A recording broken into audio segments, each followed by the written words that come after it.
Okay, and welcome. No intro music today. This is just monetary economics and money market equilibria on NyQuil. Yeah, NyQuil.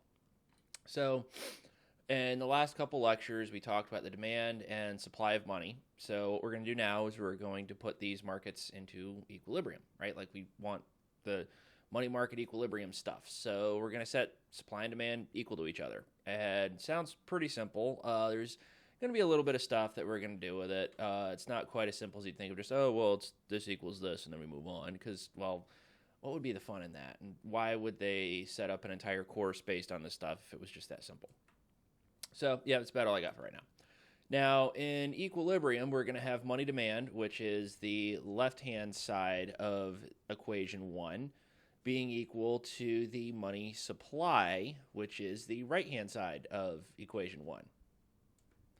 And if you remember, based on what the demand for money was, we have four variables. We've got money, we have income, real income, we have the nominal interest rate, and we have the price level.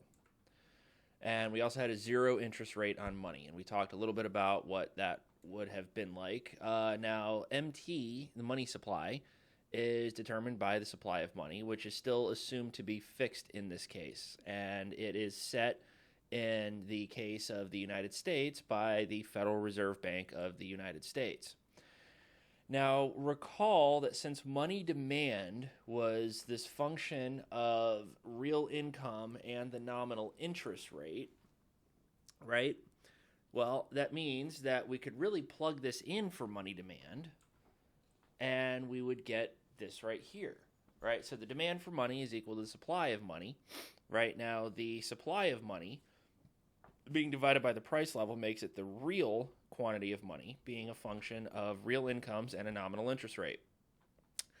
Now, guys like Milton Friedman and actually a lot of other guys would say something like real income would be determined independently of changes in the quantity of money, at least in the long run. And that's something that's actually a pretty fascinating and important result that we're going to be talking about a little bit later in this lecture, as well as a little bit later in this course. Basically, what that means is that money doesn't make stuff, right? If we print more money, if we just give everybody more money, are we all going to get more stuff? Well, in the long run, the answer is pretty much no, because prices would rise, right? If everybody in this class got an extra like $100, right, and in this class, like this class was the only economy out there, then everybody getting more money just means that, well, people are going to want to get more stuff, and firms are going to go, well, we can't really make any more stuff, so screw it, just raise the price. And that's what happens. Now, that's kind of a long run thing. In the short run, there are some adjustment things, but that's we can talk about that a little bit later. So even though we're not changing any real variables, so to speak, like real income, it will change nominal income. Now, why is this? Why would it be changing nominal income? Well, if we let nominal income be this capital Y sub t, right, it is equal to real income times the price level. So PT is the current price level, YT is current output or income. So if you remember, output and income are assumed to be the same thing. So according to Friedman, at least in the long run, any change to the money supply would lead to only changes in the price level and not output or income. And like I said, a little bit more on this later. So let's talk about how we're going to be relating nominal and real interest rates. We do this via what's known as the Fisher equation. And the Fisher equation is given by this right here, where it says that the nominal interest rate, this capital RT, is equal to the real interest rate plus the rate of expected inflation. Now, we're looking at expected inflation because we're looking at like the mean of inflation over a relevant time span that the public has now come to expect as like average inflation. This expectations operator, this fancy looking E with the little hard brackets with an X inside, is nothing more than just finding the mean of a random variable X. So the expectation of X is the mean of X. The expectation of inflation is the mean of inflation. It's what we expect inflation to be over some future time horizon. Now, we're using expected inflation here because it's what the public expects inflation will be. And since we want to be forward-looking in the way that we analyze a lot of this stuff, interest rates may very well be set based on the expectations of inflation for the near future. So going back to our equilibrium condition, we can just plug this RT plus the expected inflation for this capital RT in the money demand equation, giving us this. And I put it in magenta so you can kind of see what I did here, because if we're doing this slideshow stuff, at least for now, it's probably for the best that, I can kind of color code some things so you can see really what's going on. So it's F of YT, and this real interest rate plus expected inflation is money demand using the Fisher equation's relationship between nominal interest rates with inflation and the real interest rate. So now that we've got real income, the real interest rate, and the money supply determined, that leaves us with the price level and expected inflation, and just one equation. But we need to have the price level and expected inflation determined as well. So basically, we need to have the price level determined, because if we can determine the price level, we can determine inflation, right? Now, fortunately, from this right here, the expectation of inflation is just the expectation of the new price minus the old price divided by the old price, just equals inflation. What that says is if inflation is determined, then the price level is determined. The inflation rate's determined if actual inflation equals expected inflation. So if the actual inflation rate is 2% and the expected inflation rate is also 2%, then the inflation rate is determined and the price level is determined. Oh, wow, okay, looks like I got kind of ahead of myself. Let me say that again then. Means if the public expects inflation to be 2% and inflation is actually 2%, then the price level is determined and so is the rate of inflation. So mathematically, when actual inflation, this pi t, equals expected inflation, E of pi t, the inflation rate's determined, and we can determine what the price level is. Now, the reason we care about this is kind of like because we need to have a unique solution to a system of equations. So by determined, what I really mean is unique. We're going to spend some more time on this when we start looking at certain business cycle models to learn about the role that monetary policy plays in a dynamic general equilibrium framework. So, okay, enough bloviating about that. Let's look at what the equilibrium in money markets would be. And, well, it's this right here, right? So I've got one money demand curve, right? And as you can see, I have two different levels of the money supply. I've got $2 trillion and $4 trillion. And I have two different equilibrium nominal interest rates.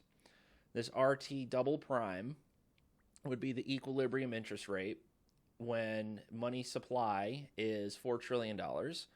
And I have this RT triple prime when the money supply is just $2 trillion. So you can see as we increase the money supply more and more along a downward sloping money demand curve, well, we're going to get a lower interest rate.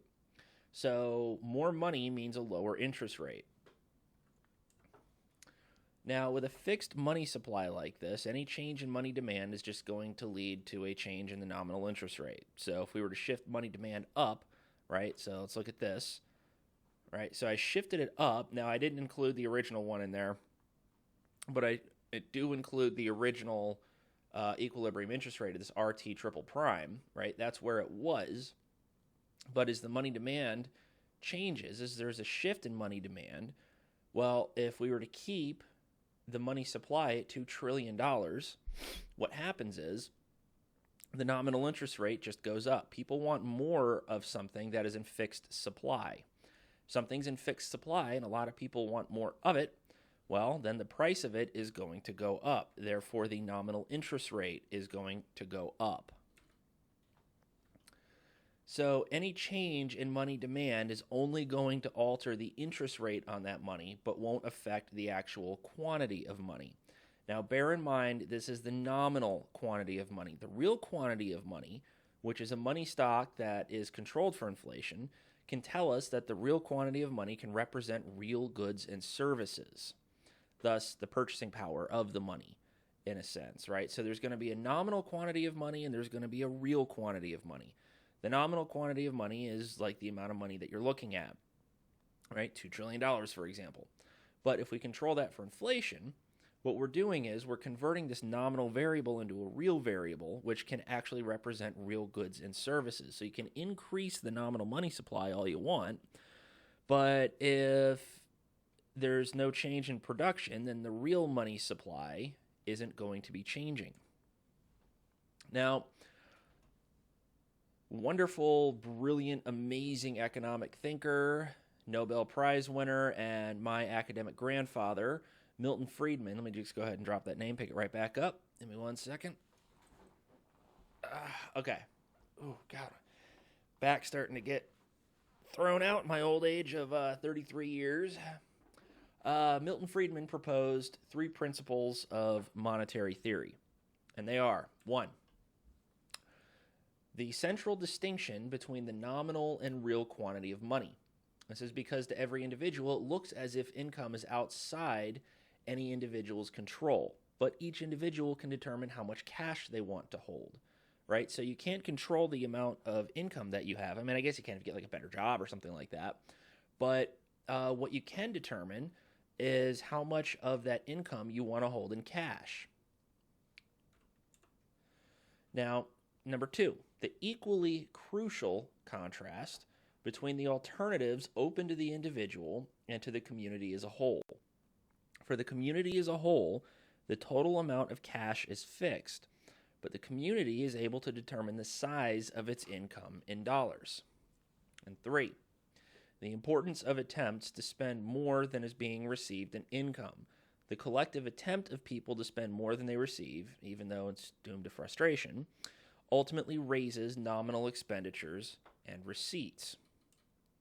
So, in the book, I give pretty decent explanations as well as examples of all 3 principles, but the one that I really want to focus on for the most part here is the 3rd principle. We basically have attempts of people to spend more than they receive, which ultimately increases nominal expenditures and receipts. So let's consider we go for a helicopter ride, and not like the kind of helicopter ride where we'd be in Chile with Pinochet. That would not be a good helicopter ride to go on, but a normal helicopter ride. And we're carrying like bags and bags and bags and bags, just buku-doodles of cash with us, right? We fly over some small village, and it's a closed economy, right? So they're totally self-sufficient. They just work on their own. And, well, let's just say we happen to know whatever currency they use, and we got like these massive bags of it. And so we go flying over and just dump the bags, right? Helicopter drop of cash. Well, if we do that, what do we think is going to happen? Well, everyone's going to get more money. I mean, like, yippee, right? That would be awesome. Who wouldn't want more money? Well, the answer is pretty much no one. Nobody doesn't want more money. Everyone wants more money. Yay. They all get to spend more money, right? If it's like Christmas and, their parents just give them all a bunch of money, everybody gets more money. That's great. They all get to spend more money. Everybody should be happy, right? I mean, like, why wouldn't you be happy because you got more money? I mean, I sure as hell would be. It's Wayne from Letterkenny. It's a hard no. So why not? Why wouldn't we be happier from this? Well, if everyone gets more money, everyone tries to spend it all at once. And the firms that are producing goods and services will simply raise their prices. Now, there could be some process in which there's an initial adjustment phase to this shock, and output would respond a little bit, and that's actually what makes monetary economics so freaking interesting, is this adjustment period and then how long it would take this shock, or it would take the economy to respond to this shock. But in the long run, the only thing that's going to go up is the price level, and hence inflation. So how is this going to work, right? Well, let's say everybody gets more money. If you just double the amount of money that everybody has, right? So if You have a job making $100,000 a year, and all of a sudden you find out you're making $200,000 a year. You're going to be pretty happy with that. I mean, I would be. Who doesn't want an extra $100,000 a year? Well, no one, like I've said before, right? But everybody's income doubles. So if your income doubles, right? Let's assume you make $100,000. Now you have $200,000 a year. Well, there's probably a lot of stuff you want to do with that extra $200,000, right? Me personally, that extra $100,000, I would definitely be buying a new car. Mine's fine, but a new one is new and it's cooler. It's sexy. We like new sexy cars and stuff like that. Whatever the car companies do to try to sell you cars. So yeah, I'd probably get a new car. I'd probably get a couple of new guitars. I mean, I like the guitars I have, but a new sexy guitar would be even cooler.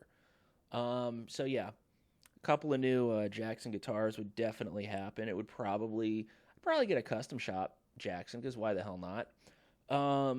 I have a Kemper profiling amp, and it sounds pretty cool, but the new Axe FX3 came out, and I really want one of those. I actually want to get one really soon and compare it with the Kemper and see which one sounds better. And then presumably sell the one that doesn't sound as good. So I'd probably get that. I don't know. My computer's like 3 years old. It's pretty good, but screw it. Get a better one. Why not? Right? So there's all these things that we want, all this stuff.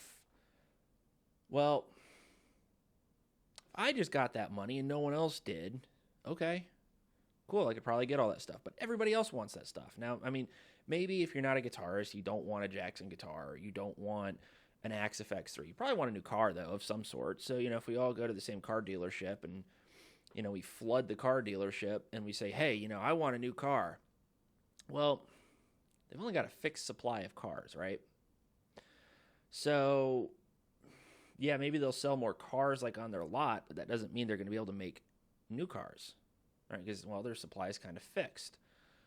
Now, they may get the signal that, more people are buying these cars, so they'll make some more cars, and then eventually the car sales will taper off, and, it's not really very good. And eventually production just kind of goes back to where it was. But what happened? Well, if everybody goes and storms these places, especially places with fixed supply, there's only one thing that can happen. If the supply is fixed and there's a demand shock for that thing, well, the price of that thing has to go up because they can't make more of that stuff, right? If everybody decides they want an Axe FX3, there's only so many Axe FX3s out there. There's only so many Axe FX3s that Fractal Audio can even make right now. So if I'm like, yeah, hey, I really want an Axe FX3, great, but if everyone else in this class wants one as well, and there's like 30 or 40 of you in the class, let's say they've only got 15 Axe FX3s right now, and they could probably only make another 15. Well, it's going to leave a couple of you out, and that's not really going to be very good. So what are they going to do? Well, in order to establish an equilibrium, right, in order to ration out their fixed supply of this stuff, well, they're going to use the price as a rationing mechanism. That's what the price is. So if we do this helicopter drop of money, then everyone gets more money, everyone tries to spend it, but the firms will raise their prices. And like I said, in the short run, there can be an adjustment process. We will be talking about that when we talk about nominal rigidities and when we talk about the new Keynesian model, but that's a little bit down the road. But here's the thing that's interesting about this. If everybody gets money, right, we can basically say there's a one-time increase in the money supply or the money stock. Right? If there's a one-time increase in the money stock, the only variables that will change in the long run are nominal variables. So that means that the nominal interest rate will change. The price level will change. Right? Inflation will change. Those are nominal variables. What about the real variables? Well, output won't change in the long run. Employment won't change in the long run. The real interest rate won't respond in the long run. So that's going to wrap up this part of Equilibria in money markets for now. There's going to be another lecture coming up where we talk about the quantity theory of money. We're going to talk a little about expected inflation and Friedman's optimal quantity of money, but I want to just sort of keep everything. I want to keep as many of these subtopics in just one video, one presentation, as much as I possibly can. So once we're done talking about the quantity theory, expected inflation, and Friedman's optimal quantity of money, it'll wrap up our discussion over the chapter in this book. And so I will say goodbye on that for this short 20-minute video and suggest that you stay tuned for more videos in the future. So thank you for watching.